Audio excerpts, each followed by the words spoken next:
Prejuízo para o tráfico. Polícia apreende mais de 200 quilos de maconha e recupera veículo roubado em Joinville. Alerta de golpe.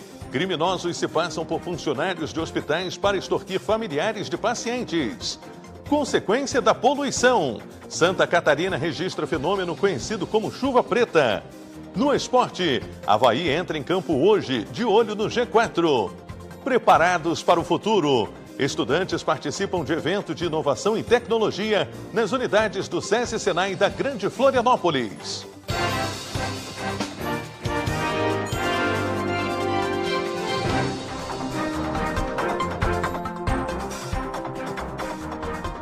Olá, boa noite. O Band Cidade de hoje começa com uma denúncia. Criminosos estão se passando por médicos e profissionais de saúde para extorquir familiares de pacientes internados em hospitais públicos e particulares de Santa Catarina.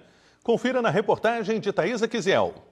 Mensagens que parecem ser a resposta para as necessidades de um familiar doente. Agendamento de consulta, exames, tudo se encaixa para que os atendimentos sejam realizados. Mas a verdade é que tudo não passou de um golpe, pois foi nessa hora de vulnerabilidade emocional que os criminosos se passaram por profissionais de saúde para tentar extorquir dinheiro. Uma suposta pessoa que é médico ou não, ele tenta contato com algumas pessoas, familiares de pacientes que estão hospitalizados, e aí normalmente ele usa um nome verdadeiro de médico e que ele precisava fazer um exame urgente, que seria uma questão de vida ou morte, e que se não fizesse esse exame, talvez ele não conseguiria sobreviver 24 horas. E aí, essa pessoa que por coincidência era advogada, ela prefere não se identificar, né? Ela, sabendo que a gente já tinha instruído sobre o fato, disse, bom, se o senhor é médico aqui do hospital, então vem aqui no quarto, e a gente fala pessoalmente com o senhor. E aí, na mesma hora, ele bloqueou ela, e aí acabou o contato. Infelizmente, algumas pessoas caem nesse tipo de golpe, né? E o nosso papel aqui, além da segurança assistencial, também é segurança para que as pessoas estejam aqui bem cuidadas. As famílias fragilizadas pela enfermidade de um parente são prato cheio para este tipo de fraude. Por isso, é preciso ficar atento e seguir as práticas de segurança com recomendações de especialistas para evitar supostos golpes e reduzir o risco de ser enganado.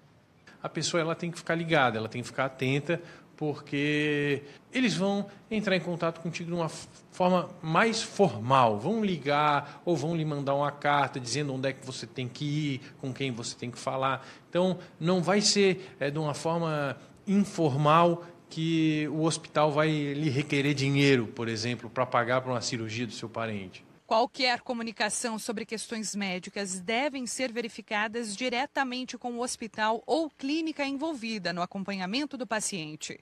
A orientação é que as pessoas busquem presencialmente o setor de recepção, de internação e falem com algum dos nossos colaboradores, ou mesmo alguém da enfermagem ou de qualquer área da assistência, né? Fisioterapeuta, médico. Então, que as pessoas procurem se certificar que aquilo realmente é uma mensagem verdadeira. A Polícia Rodoviária Federal apreendeu mais de 200 quilos de maconha em Joinville, no norte do estado. A droga era transportada em um veículo roubado. O motorista foi preso em flagrante.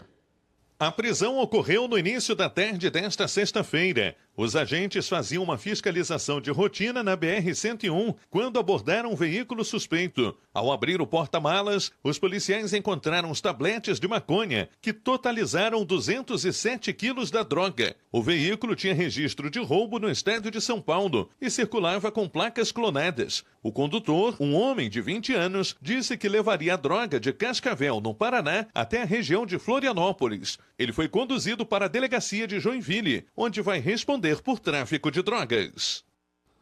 O estado de Santa Catarina registrou a 7ª fuga de presos do sistema carcerário. Nesta quinta-feira, um detento do regime semiaberto não retornou para o presídio de Tijucas, na Grande Florianópolis, e passou a ser considerado foragido. A Secretaria de Administração Prisional e Socioeducativa confirmou que Marlon Vinícius Adams da Silva não retornou após o expediente de trabalho em uma fábrica. A pasta trabalha nas buscas do foragido. No último domingo, 3 criminosos fugiram da penitenciária de Florianópolis e, na madrugada de quinta-feira, outros 3 fugiram em Xanxerê, no Oeste. A secretaria informou também que 2 fugitivos foram recapturados e encaminhados de volta ao sistema prisional. O prefeito afastado de São João do Itaperiú, no norte do estado, virou um réu na Operação Mensageiro. Clésio Fortunato foi preso no final de abril, quando foi deflagrada a 5ª fase da operação. A denúncia do Ministério Público foi acatada pela 5ª Câmara Criminal do Tribunal de Justiça. Além do político, outras 8 pessoas se tornaram réus por crimes como corrupção ativa e passiva, fraude em licitação e organização criminosa. A 5ª fase da operação foi deflagrada no dia 29 de abril, após investigações de fraudes em contratos de iluminação pública. Na ocasião, foram cumpridos 4 mandados de prisão e 19 de busca e apreensão em São João do Itaperiú e outros municípios catarinenses. Clésio Fortunato continua preso preventivamente. A defesa dele informou que o novo julgamento está previsto para a semana que vem, o que deve decidir se o prefeito permanece preso ou não. A Operação Mensageiro investiga o maior esquema de corrupção da história de Santa Catarina. Ao todo, 17 prefeitos foram presos no âmbito das investigações da Mensageiro. Um acidente com vela quase terminou em tragédia na Grande Florianópolis. O susto ocorreu na noite desta quinta-feira, na Ponte do Imaruim, em Palhoça. A vela foi acesa em um dos quartos da residência, onde a família costumava se reunir para orações. Um bombeiro comunitário de folga fez o primeiro combate e evitou que a casa fosse destruída. Os moradores ainda tentaram conter o incêndio antes que as chamas se espalhassem para os demais cômodos da casa.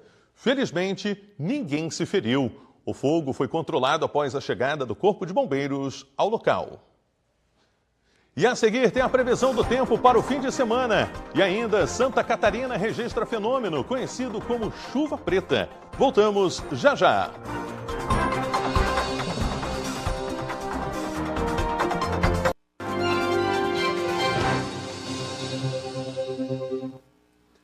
Estamos de volta com Band Cidade. Está na hora do comentário político de Cláudio Prisco Paraíso. Boa noite, Prisco. Boa noite, Ronaldo. O governo Lula está caindo pelas tabelas. Cambaleante, de mal a pior. IPEC mostra o declínio da aprovação da gestão petista. E olha que o IPEC é o sucessor do IBOPE. A gente tem que dar uma torcida no nariz e espiar com uma certa desconfiança.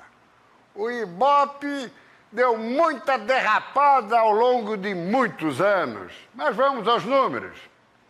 Veja só, a avaliação da administração, vamos ficar só no último levantamento, aumentou. Aliás, a aprovação caiu de 37 para 35.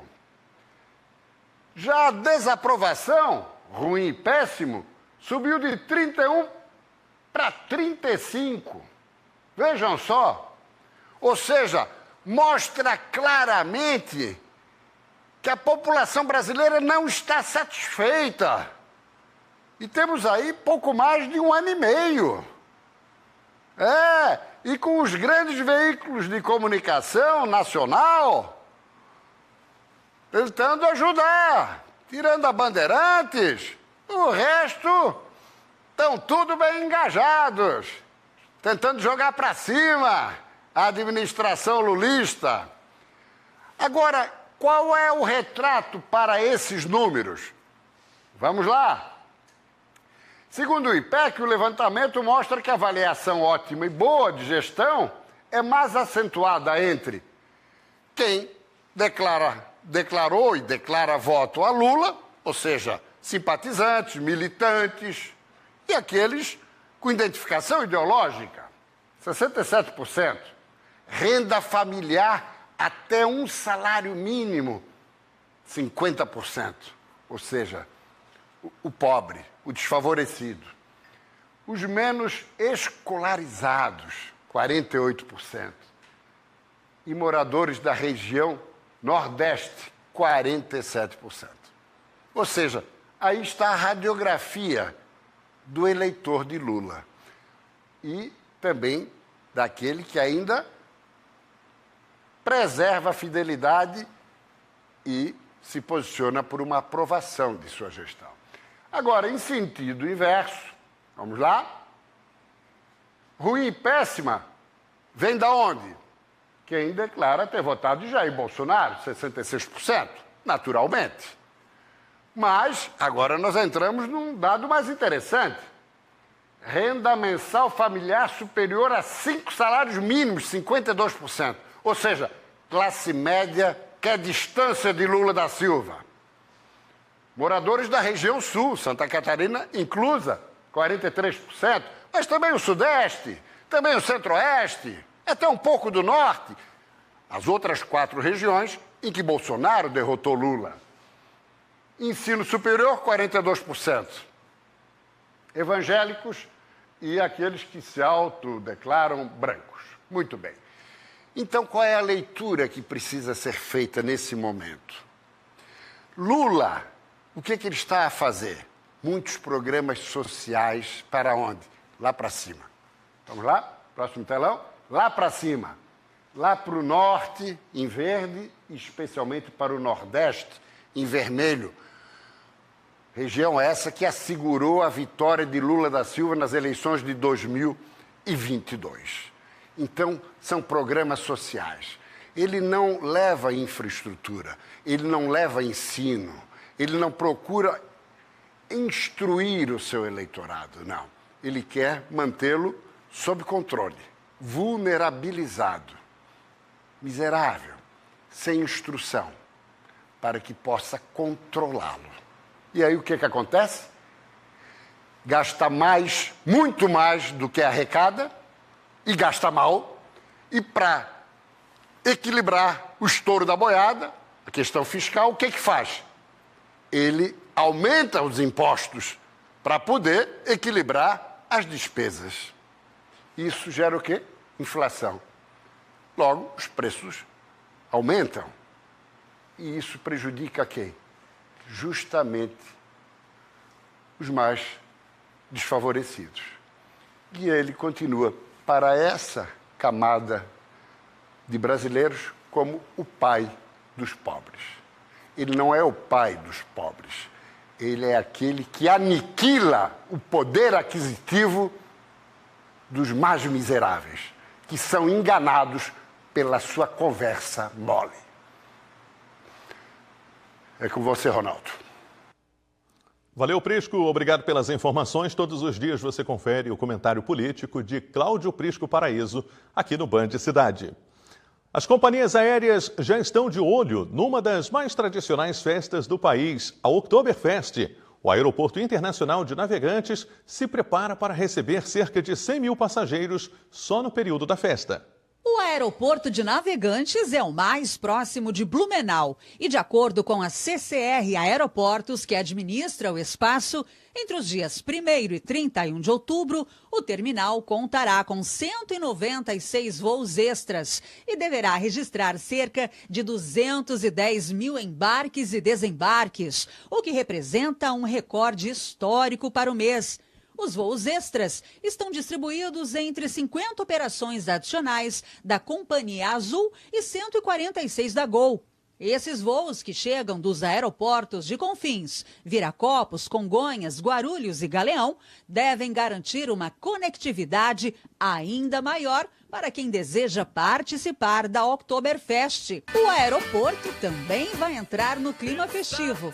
O saguão será animado com apresentações de bandas tradicionais alemãs e a decoração temática na área de embarque vai destacar a conexão especial do aeroporto com a festa de Blumenau, proporcionando uma recepção diferente para os visitantes.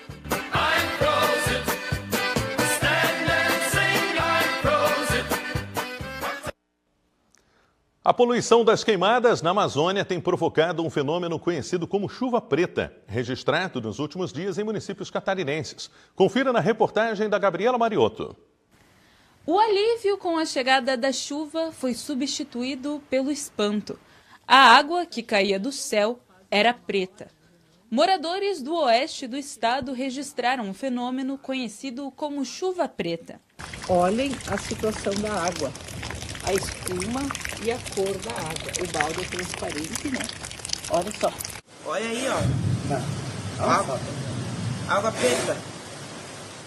A chuva preta é resultado do encontro lá na atmosfera entre a frente fria e úmida com a fumaça dos incêndios. A fuligem altera a coloração da água e pode ser mais intensa em lugares onde ela está mais concentrada. Essa fumaça traz a fuligem, né? Então, logo que começou a chuva, que foi desde ontem, quinta-feira, começou a chuva no estado. Então, no início dessa chuva, ela acaba vindo ainda com os resquícios de fuligem dessa fumaça que nós tivemos no estado. Então, acaba sendo uma chuva, assim, uma chuva escurecida, né? Para o pessoal que pôde coletar na sua região. A chuva chega após uma semana marcada pelo tempo seco e pela presença da fumaça das queimadas dos outros estados do Brasil. A previsão é que nos próximos dias essa chuva continue, trazendo um alívio para quem sofreu com o tempo mais seco e também limpando da atmosfera as toxinas da fumaça. A parte da fuligem, da chuva preta, é só no início da chuva, porque agora essa chuva também, não vamos ter mais o transporte da fumaça, então a atmosfera vai ficar mais limpa, né? E com isso, então, a próxima chuva já deve ser uma chuva dentro do normal, do que se espera. Quem sofreu com o tempo seco agradece a chegada dessa frente fria, que deve amenizar os efeitos negativos da seca e da fumaça na saúde da população. Alivia um pouco, né? A população tem consciência de que a chuva ela é importante e está ficando importante agora também. Estava bem seco, mas ontem, né, de ontem para hoje, deu uma boa melhorada.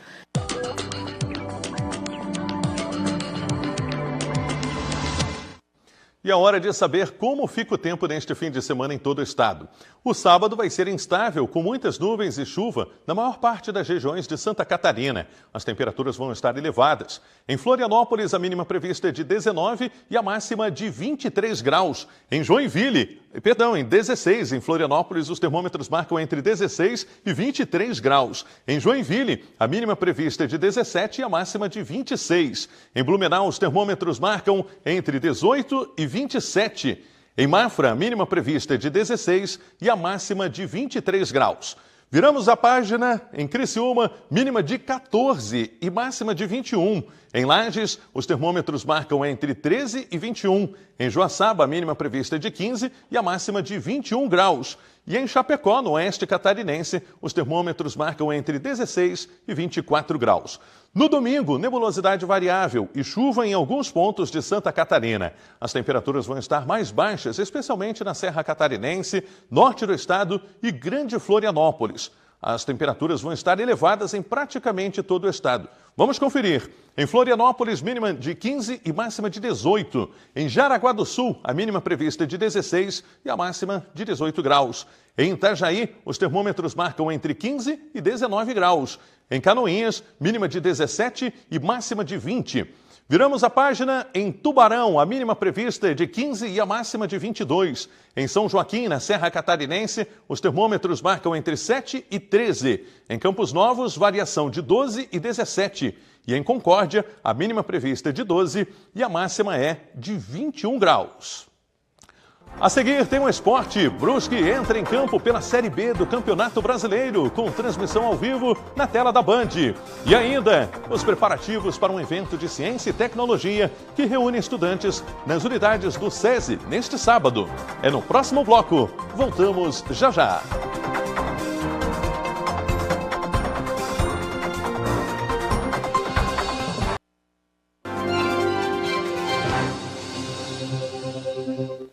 Muito bem, já estamos de volta com o Band Cidade e uma tartaruga verde foi resgatada de uma rede de pesca ilegal no litoral norte do estado. O animal foi resgatado pela Polícia Militar Ambiental, que realizou uma operação realizada nas praias de Penha. Os policiais retiraram 2 redes de emalhe fixas, com cerca de 150 metros cada, colocadas de forma irregular a menos de 50 metros do costão. Durante o recolhimento, os militares encontraram a tartaruga verde presa nas malhas. Após o resgate, o animal, que estava em boas condições de saúde, foi devolvido ao mar. A região é conhecida pela rica biodiversidade marinha, sendo um refúgio natural para várias espécies de tartarugas. O responsável pela instalação das redes irregulares não foi identificado.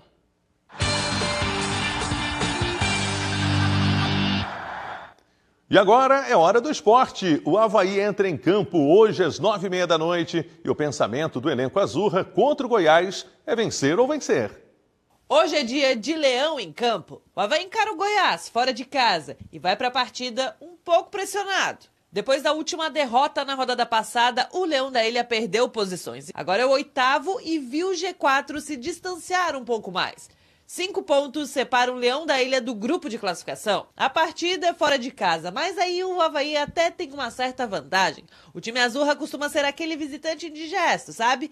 Ele é o 4º melhor visitante da segundona. O Avaí entra em campo hoje às 9h30 da noite. Será que o time de Henderson Moreira vai fazer as pazes com a vitória e proporcionar um final de semana de alegrias para o torcedor azurra? Outro jogo que promete é o confronto entre Chapecoense e Ceará pela 26ª rodada da Série B. O trabalho de preparação está intenso. O time comandado por Gilmar Dalpozo está focado em conquistar os preciosos 3 pontos contra o Vozão. A meta desta rodada é começar a afastar o fantasma do rebaixamento para bem longe da Arena Condá. Será que o Verdão do Oeste conseguirá dar mais um passo para fora do Z4? Ou o Vozão é quem vai avançar para dentro do G4? É o que vamos saber neste domingo, às 6h30 da noite, na Arena Condá. E o Criciúma, hein? O Tigre vai ter uma pedreira pela frente. A equipe enfrenta neste domingo o Palmeiras, no Allianz Parque. Ciente das dificuldades de jogar na casa de um adversário forte, o técnico Cláudio Tencati aproveitou a pausa no campeonato, por causa da data FIFA, para a preparação para este jogo. O Criciúma é o 14º colocado, com 28 pontos, e vem de uma derrota contra o Cuiabá. Palmeiras e Criciúma entram em campo neste domingo, às 4h da tarde. O Brusque entra em campo neste sábado com transmissão ao vivo na tela da Band. A equipe encara o Vila Nova no estádio Doutor Hercílio Luz, em Itajaí. O jogo marca a estreia do técnico Marcelo Cabo no comando do Bruscão. A missão do novo comandante é vencer.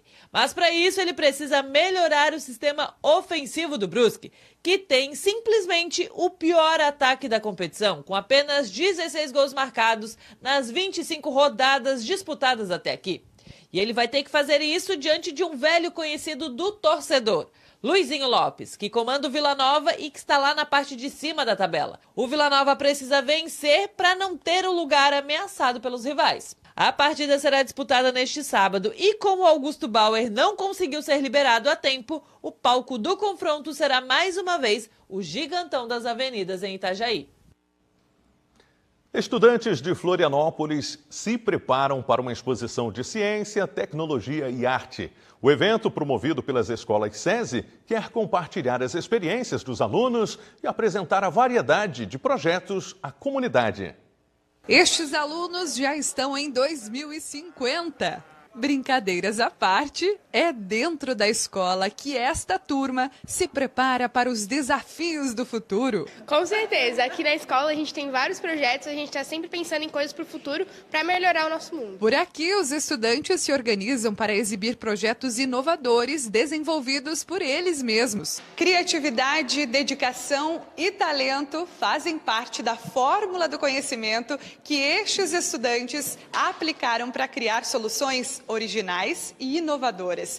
Neste jogo, por exemplo, eles utilizam a matemática financeira e probabilidade para desenvolver habilidades de forma lúdica e divertida.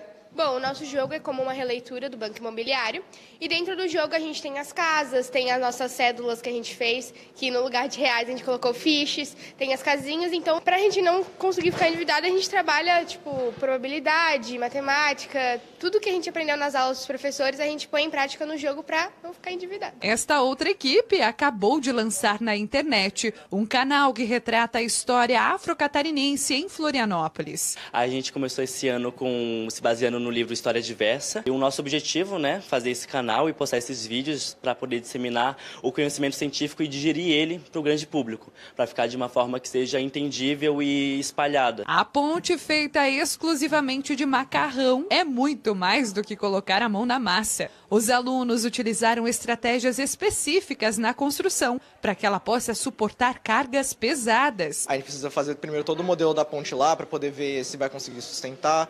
Aí depois a gente vai para uma planilha que vê quantas barras que a gente vai precisar, quanto que é o peso, faz uma estimativa ainda de quanto dura epóxi e cola que vai usar. Conhecimentos multidisciplinares que serão expostos pelos estudantes num espaço de aprendizado mútuo entre escola e comunidade. É um momento muito rico de desenvolver outras capacidades relacionadas a essa questão socioemocional, do trabalho em equipe, do ter que se expor numa apresentação para um público externo. Então são capacidades também importantes, requeridas no mundo do trabalho, né? Muito bem, agora temos imagens ao vivo de Balneário Camboriú. Neste momento é grande a movimentação. Pessoal que já chega para curtir o final de semana na cidade do Litoral Norte, que é conhecida como a Dubai brasileira, com muitos atrativos para o turismo, além, é claro, da Praia Central, que foi alargada recentemente e é um espetáculo de diversão. A cidade, o município de Balneário Camboriú. Neste momento, tempo bom, não chove, 20 graus em Balneário Camboriú. E o Band Cidade de hoje fica por aqui. As reportagens desta edição estão no nosso portal TVBV Online. Acesse, aponte a câmera do seu smartphone para o QR Code que está na sua tela ou acesse tvbv.com.br e fique muito bem informado. Vem aí as notícias do Brasil e do mundo no Jornal da Band. Obrigado pela sua audiência, um ótimo final de semana e até segunda.